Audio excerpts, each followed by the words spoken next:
Hello everyone, আসসালামু আলাইকুম। সবাই কেমন আছেন? আশা করি আল্লাহর রহমতে সবাই ভালো আছেন। আমিও আপনাদের দোয়ায় আলহামদুলিল্লাহ ভালো আছি। আপনাদের ভাইয়াকে বলেছিলাম বাসায় ফল নেই, দেখেন তার অবস্থা। বলা মাত্রেই সে এতগুলো ফল নিয়ে এসেছে। আপনাদের ভাইয়াকে যদি কিছু বলি, সে এমনই করে। আর পাশাপাশি আমার এই জায়গাটা আমি এখন ফল রেখেছি, আর আমার খুব শখের ডাইনিং টেবিলটা আমি এভাবেই সিম্পলের মধ্যে আমার প্রয়োজনীয় জিনিসগুলো দিয়ে আমার ডাইনিং টেবিলটা সবসময় এভাবেই গুছিয়ে রাখি। খুব সাধারণ ওয়েতে রাখলেই আমার কাছে খুব ভালো লাগে। আপনাদের সাথে আমি শেয়ার করেছি আমি ধনিয়া ধুয়ে তারপর রোদ্রে শুকিয়েছি। এই যে দেখেন, ধনিয়াগুলা ভাঙিয়ে নিয়ে আসা হয়েছে, এখন সুন্দরভাবে এগুলো চেলে নিচ্ছি। যে সকল আপু ভাইয়ারা এ পর্যন্ত আমার ভিডিও দেখছেন, যদি ভিডিওর কোনো অংশ আপনাদের ভালো লাগে তাহলে প্লিজ মনে করে একটা লাইক দিবেন। আপনাদের একটা লাইকই পারে আমার ভিডিওকে আরও অন্যান্য ভাইয়া আপুদের কাছে পৌঁছে দিতে।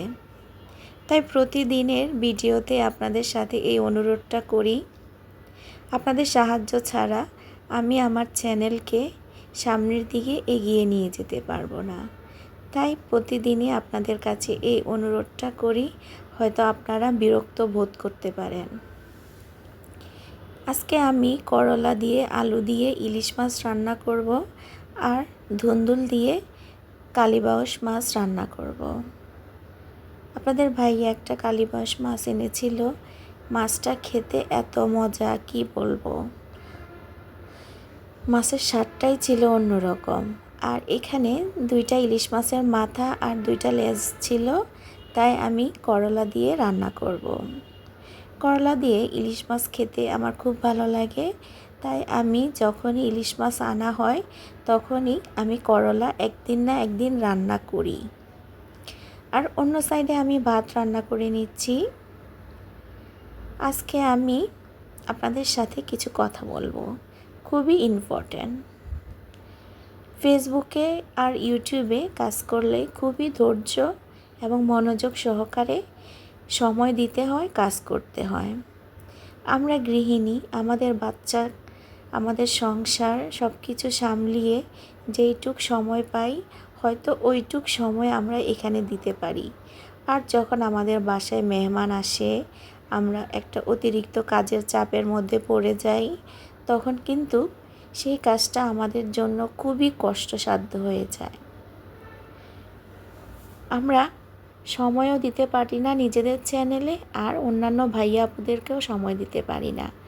তাই অনেক ভাইয়া আপুরা আমাদেরকে ভুলে যায়। কিন্তু আমি যখনই চেষ্টা করি, সময় পাই, তখনই আমার ভাইয়া আপুদের চ্যানেল দেরি করে হলেও একবার হলেও আমি ঘুরে আসি। আমি চাই আমার জন্য কারো যেন কোনো ক্ষতি না হয়, অল্প একটু হলেও যেন আমার জন্য লাভ হয়। আপনাদের সাথে কথা বলতে বলতে আমি কিন্তু করলা রান্না করার জন্য মশলাটা খুব ভালোভাবে কষিয়ে নিচ্ছি। এখানে আমি মাছগুলো উলটপুলট করে দিচ্ছি।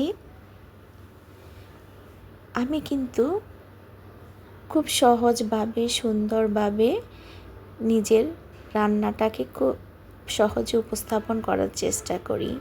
কতটুকু পারি জানি না, তারপরও একটু একটু চেষ্টা করি।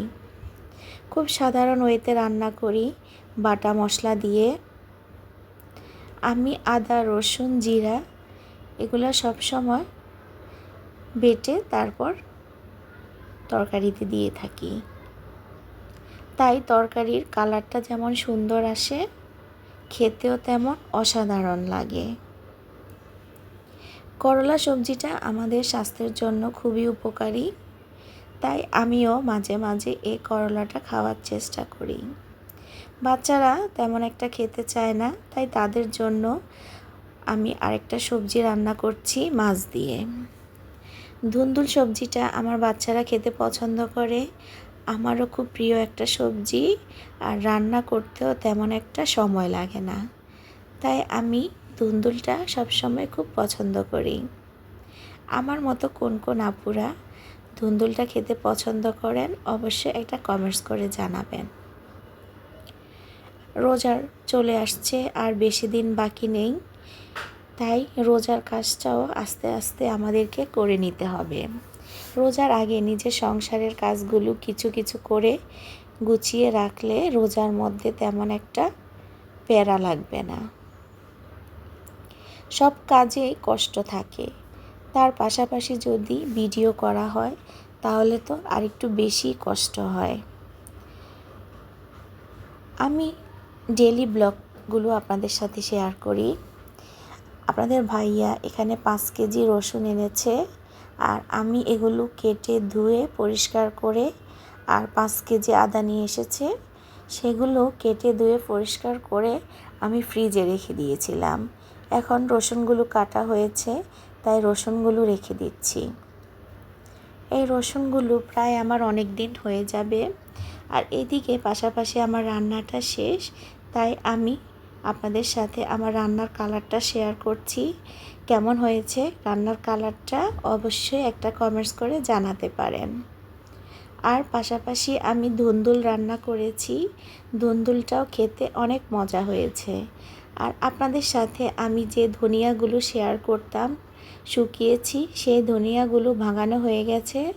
এই যে দেখেন ধনিয়াগুলো ছেলে নিচ্ছে আমার বাসার আপা, উনি ধনিয়াগুলো ছেলে দিচ্ছে আমাকে। এই ধনিয়ার কালারটা এত সুন্দর আসছে। সবাইকে অসংখ্য ধন্যবাদ। আসসালামু আলাইকুম।